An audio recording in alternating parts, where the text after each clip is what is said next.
논란의 중심에 선 사건들을 과학적인 시각으로 날카롭게 해부해봅니다. 사이언스톡의 류시안입니다. 혹시 셀피란 말 들어보셨습니까? 셀카는 잘 알고 계시죠? 이 셀피는 스마트폰으로 자신을 촬영을 해서 SNS에 올리는 행위까지를 얘기했는데요. 한때는 젊은 층의 유행으로만 느껴졌던 이 셀피가 이제는 세계를 하나로 묶어주는 문화로 자리를 잡아서 일상의 재미와 변화를 주고 있다고 합니다. 오늘 사이언스톡에서는요, 이 셀피의 다른 두 얼굴을 낱낱이 파헤쳐보도록 하겠습니다. 화면으로 먼저 만나보시죠.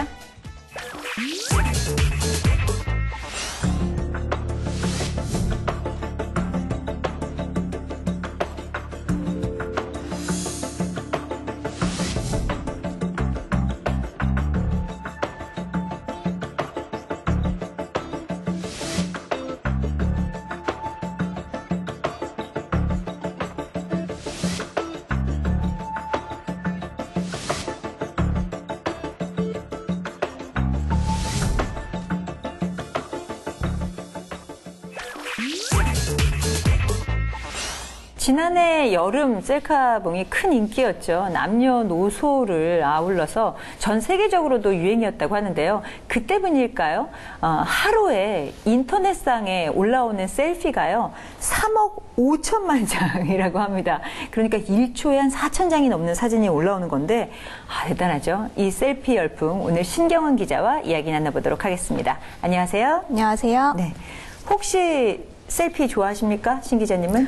저도 하루에 한 번 정도는 촬영을 하는 것 같아요. 그렇군요. 네. 물론 셀카봉 가지고 계시죠? 네, 갖고 있습니다. 이 셀카봉이요. 2014년 타임지가 선정한 최고의 발명품이었다고 합니다. 그렇다 보니까 뭐 셀카봉뿐만이 아니라 뭐 셀피 산업 자체가 커지고 있다고요? 네.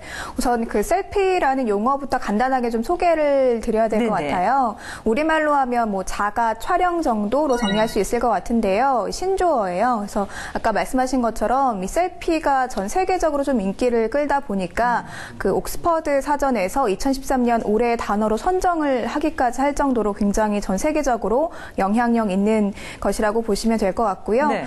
더불어서 이 셀피 산업도 확대가 되고 있습니다. 뭐 셀피 촬영 도구들도 굉장히 다양해지고 있는데 제가 그중에 몇 가지를 좀 스튜디오에 갖고 나왔어요. 궁금한데요. 저는 셀카봉밖에 몰랐는데 아직 많이 뒤쳐져 있었군요. 네, 맞습니다. 한 수 배워보도록 하겠습니다. 네, 우선 첫 번째가 이 셀카 렌즈라는 거예요. 굉장히 셀카 작죠? 네. 이게 집게처럼 돼 있어서요. 이걸 스마트폰에 부착하기만 하면은 좀 더 넓은 장면을 촬영할 수 있는 거거든요. 하긴 그 셀카를 찍을 때마다 걱정인 것이 저희 얼굴만 나와서 그러니까요. 내가 어디에 있는지를 잘 찍을 수 없는 게 단점이었는데 그걸 보완한 거군요. 네. 그래서 이걸 있으면 이제 여러 사람이 함께 촬영을 할 때도 좀 더 편리하게 촬영할 수 있다는 장점이 있고 굉장히 좀 간단하잖아요. 그래서 작동법도 간단하니까 쉽게 이용할 수 있는데 제가 직접 실험을 해봤거든요. 그 사진 보시면요. 그 이제 두 명이서 같이 찍은 사진인데 셀카 렌즈를 이용하지 않았을 때는 뭐 어깨 정도까지 살짝 나오는 정도였는데 이 셀카 렌즈를 부착하고 촬영을 하니까 전신까지 다 나온 사진이죠. 한눈에 보시니까 좀 차이가 느껴지시나요? 차이가 확연히 나네요. 네. 근데 그 셀카 그 렌즈를 사용하니까 팔은 좀 마징가제트 팔로 변한 것 같아요. 그렇죠. 네. 그런 생각이 듭니다. 네. 그리고 이 셀카 렌즈뿐 아니라 최근에는 이 셀카 조객에 조금 더 이점이 될 수 있는 앱이 있을 것 같은데 그 특히 여성분들이 굉장히 좋아하는 앱이 있어요. 바로 화장 앱이라고 하거든요. 화장 앱. 이렇게 좀 뽀샤시하게 나오는 앱은 저도 본 적이 있는데. 또 약간 뒤처지신 것 같은데 요즘에는 더 많은 기능이 추가가 됐어요. 가르쳐 주세요. 네, 제가 직접 한번 셀피를 찍어봤는데 화면 함께 보실까요? 비포 애프터가 좀 확연하게 차이가 느껴지시나요? 네, 좀 더 이렇게 볼이 발그레해서 그 뭐랄까 좀 더 소녀 같은 느낌으로 변하신 것 같아요. 어제 제가 바빠서 화장을 제대로 못했는데 이 셀피를 찍고 나서 화장 앱으로 뭐 아이라인도 그리고 립스틱도 칠하고 볼터치도 하고 하니까 꽤 괜찮은 사진을 얻을 수 있었어요. 화장을 안 하고 나갔다고 사진을 거부할 이유가 없겠네요. 맞습니다. 그래서 요즘에 굉장히 많은 여성들에게 인기를 끌고 있고요. 심지어 이 화장 앱뿐 아니라 몸매를 보정해주는 앱 같은 것도 등장을 하고 있어서 네. 많은 사람들이 이렇게 이용을 하고 있다고 합니다. 오늘 끝나고 나서 저한테 꼭 다 알려주시고 알겠습니다. 약속드릴게요. 네. 네, 이어서 또 다른 이 셀카 관련된 촬영 도구를 소개를 드리자면 그 요즘에 고프로라는 혹시 촬영 도구 들어보셨어요? 이름? 고프로? 네. 배가 고프다도 아니고 고프로는 뭘까요? 네, 지금 제가 준비를 했는데요. 바로 이 작은 카메라가 바로 액션캠 고프로라는 것입니다. 네. 뭐 역동적인 스포츠를 한다거나 뭐 야외에서 이렇게 활동을 할 때 이 카메라가 있으면 굉장히 역동적인 장면을 생생하게 촬영을 할 수 있다고 해요. 네. 이건 어떻게 붙여서 사용하는 건가요? 뭐 셀카 봉처럼 이렇게 부착을 해서 사용을 많이 하시더라고요. 네. 그래서 제가 유튜브에서 이 고프로로 찍은 영상들을 찾아보니까 뭐 스쿠버 다이빙을 하면서 촬영을 하기도 하고 또 스키를 타면서 촬영을 하기도 하고 굉장히 좀 쉽게 촬영을 하기 힘들잖아요. 그런 상황에서는. 그렇죠. 자전거 촬영할 때도 용이할 것 그렇죠. 같아요. 근데 움직이는 상황에서도 자연스럽게 뭐 셀피를 찍을 수 있다는 장점이 있는 그런 기능을 갖고 있다고 보시면 될 것 같고요. 네. 또 요즘에는 드론이 굉장히 화제인데 혹시 드론도 들어보셨어요? 어떤 건지 아세요? 드론 이걸 비행기라고 해야 되나? 뭐 이렇게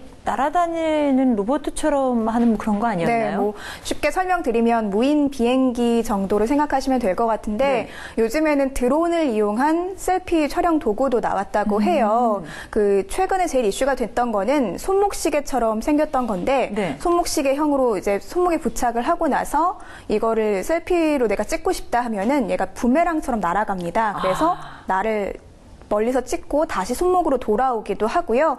또 주인을 졸졸 따라다니면서 촬영을 하는 그런 기능도 갖추고 있는 셀피 드론까지 요즘에는 등장해서 많은 사람들에게 인기를 끌고 있다고 합니다.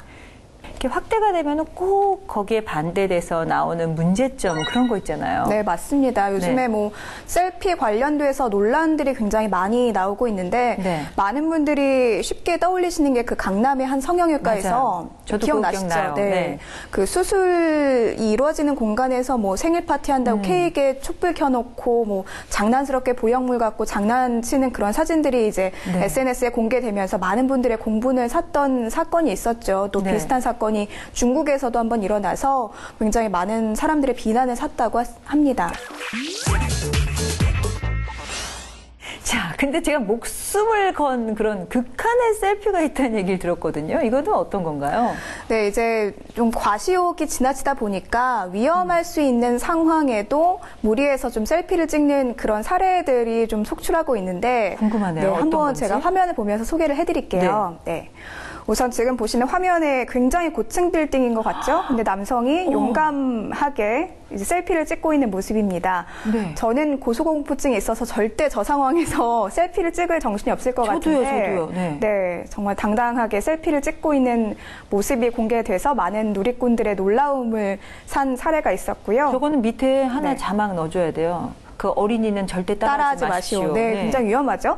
그리고 지금 표정을 보시면 아시겠죠. 지금 토네이도가 자기를 향해서 지금 오고 있는 상황이에요. 모래바람이.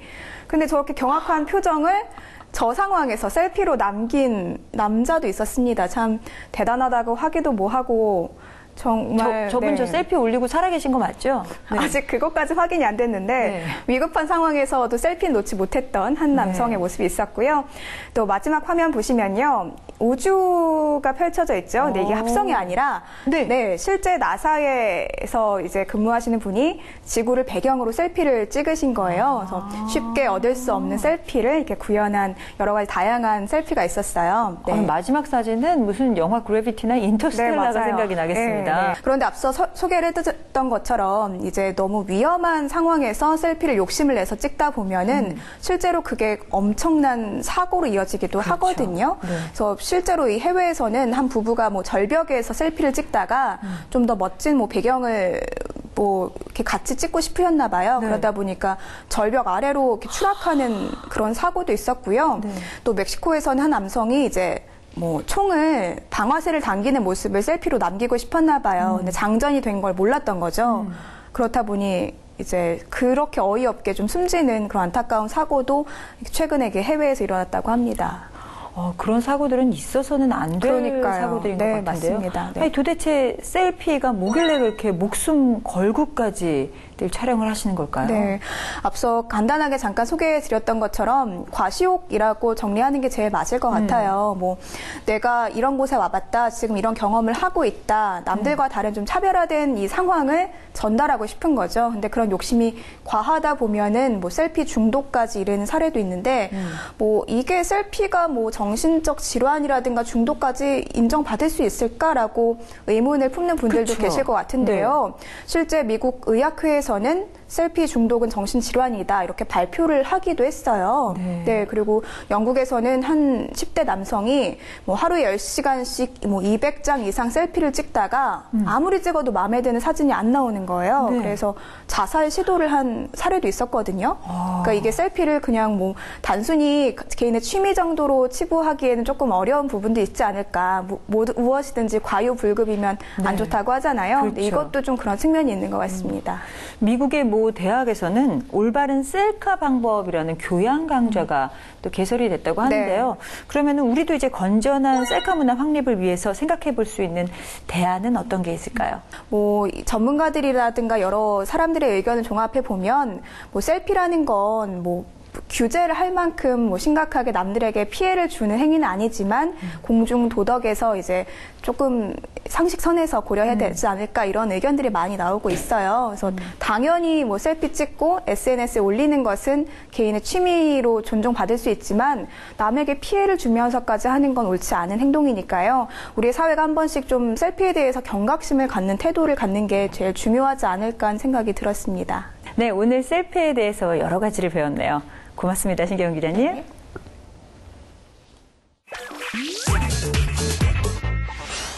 끝으로 간단한 그 자가 진단 한번 해볼까요? 셀카를 하루에 3번 이상 찍으십니까? 그렇다면 중독 경계라고 합니다. 그리고 3번 이상 찍은 사진을 SNS에 올리면 그건 급성이라고 하네요. 근데 찍어서 올리는 횟수가 하루에 6번 이상이 되면 제어할 수 없는 만성이라고 하는데 혹시 어떤 상태이신지요? 자신의 선택으로 득이 될 수도 있고 독이 될 수도 있는 셀피 문화. 올바른 선택으로 과시용이 아니라요. 현재 자신의 행복을 주변의 사람들과 같이 나눌 수 있는 좋은 셀피 문화로 정착할 수 있었으면 좋겠습니다.